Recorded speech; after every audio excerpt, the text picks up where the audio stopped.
All right, guys, welcome back to PA Farms. I've been waiting to do this corn, bear with me here.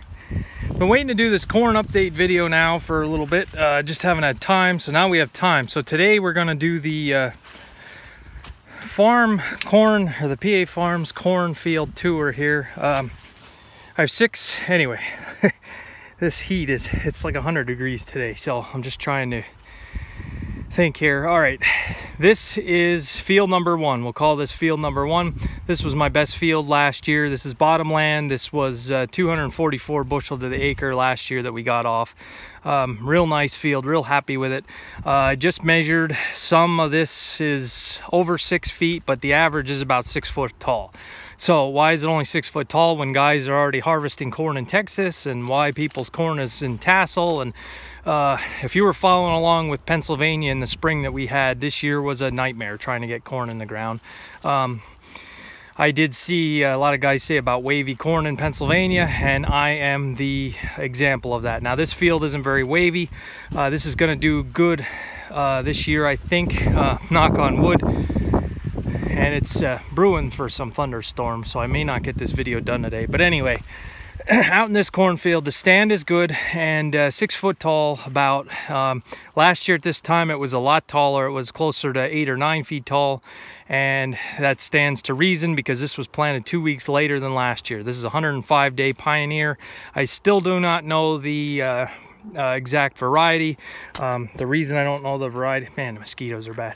The reason I don't know the variety is my custom planter, the guy that does the planting, is a Pioneer seed dealer, and he also plants my neighbor's farm, and my neighbor probably grows maybe 100 more acres of corn than I do.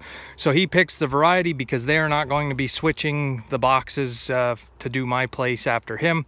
So, and it makes it more convenient for them. They can just load up and come out to my place, and I have no problem with that because my neighbor always picks a variety that is a nice yielding. It's expensive, it's not cheap. I do have a very significant seed bill compared to some people.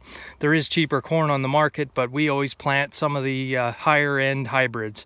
So I will get the number. I have no idea what it is. I will get the number. So you can see some damage here from the nitrogen application. This got 40 gallon of 30% nitrogen to the acre. This field might have got a little more. I did slow down for this field. Here you can see it's not as high, it's just wavy. You can see the height difference, but I think we're gonna do okay. This is the best looking field on the farms. Again, second year in a row, so we'll see what it does. I don't think we're gonna go 244 like we did last year, but we'll see. So field number one, not too bad. I'm not gonna just show you guys the good corn. I have some really bad looking corn. I'm gonna show you everything. So field number one, pretty good. All right, so cornfield number two is right across the road here. This is a very wavy field. Again, some of this stuff is closer to 7 feet tall, 6, 7 feet tall. This ground here, I'm amazed what came up, excuse me, because when he planted this, it was mudding it in. There was mud everywhere.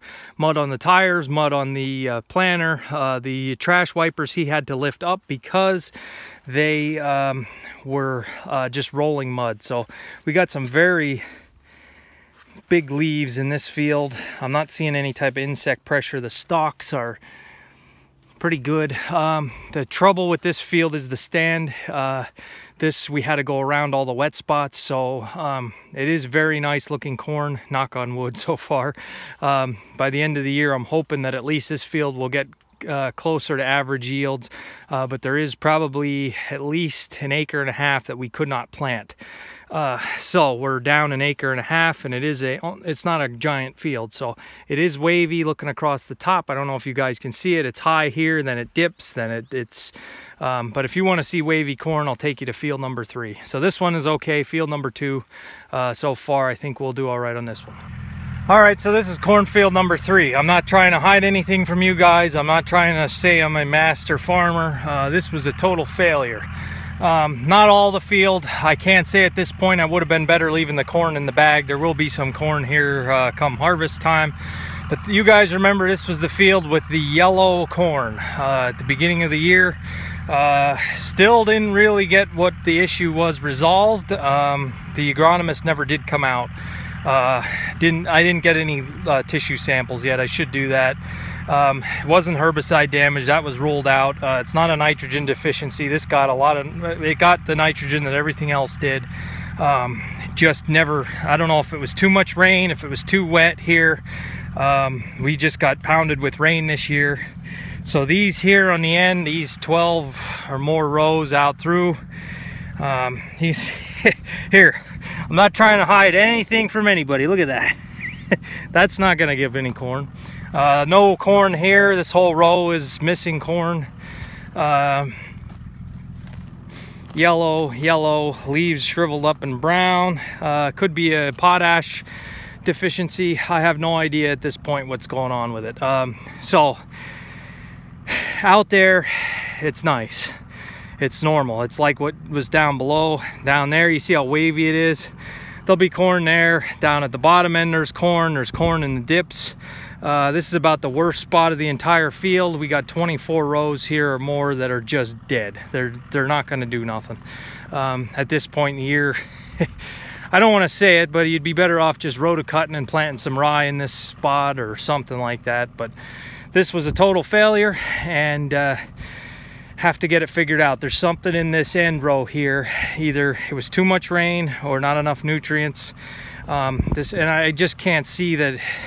I mean, this got corn starter, this got nitrogen broadcast before we planted, this got micronutrients, so it's just a failure. And like I say, the beans did excellent last year. So the yellow corn that you guys were following along, it never got green, even after my nitrogen application. So you can see it's just a mix of everything, but it will give some corn. But at this point, I'm thinking probably we'll be in that 60 bushel to the acre. So it was a failure. So we got to figure out what happened and learn from it. So field number 3, this one is the worst, and I don't really want to talk about it. So don't want to look at it when I drive up here. I look over at the beans instead. All right, so to keep this video moving and make it not a half hour long, I'm gonna do field 4 and 5, and we'll hit 6 on the way back. This is field 4.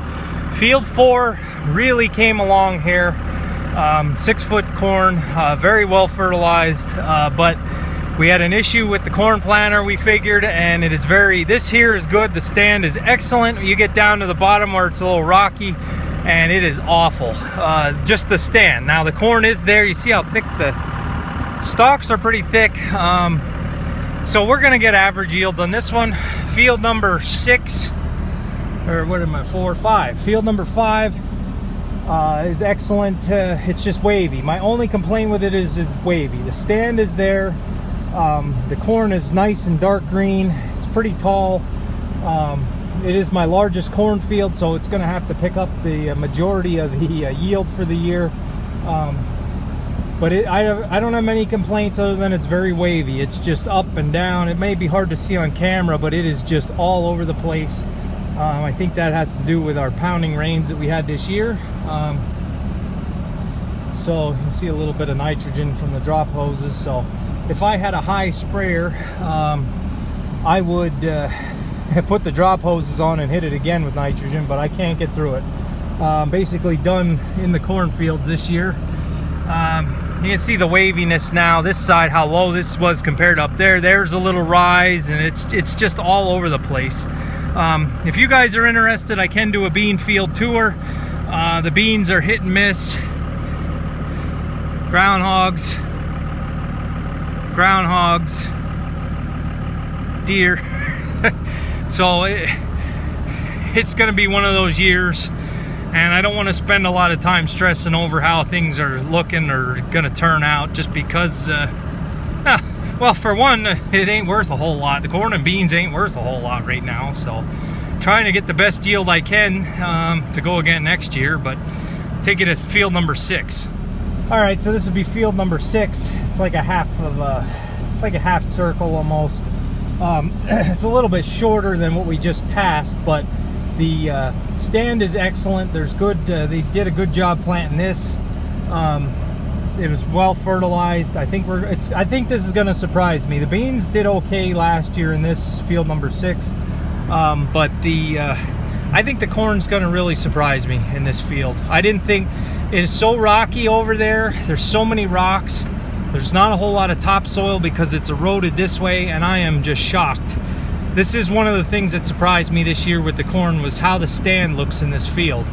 I'm sure there's some deer damage around the edges. Not much comes up under these trees, but the majority of this field, field number 6, I think we're going to do okay. I'm thinking we'll be above the average for what we can do here. It's not wavy. That's the other thing. This field isn't as wavy. There's less chance of standing water in this field. It's a little bit on a slope, so it's hard to really get a sense of what the fields are without a drone. You guys know I can't fly a drone legally because of the airport that's here.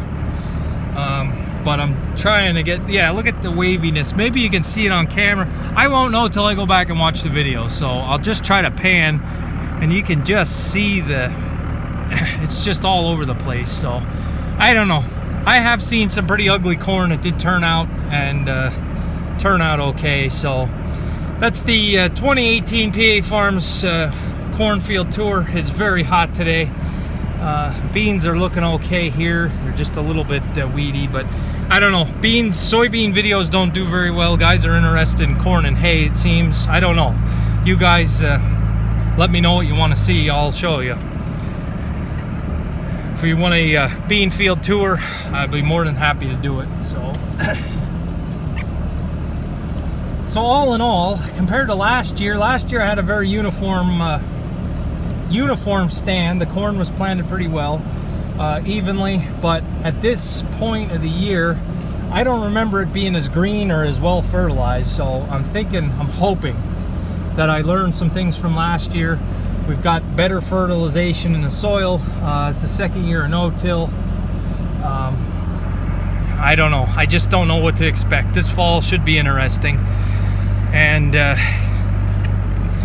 just have to go from there. So, all right, I'm just rambling on. Thanks for watching, guys. I appreciate it. This was kind of a quick tour of the cornfields here.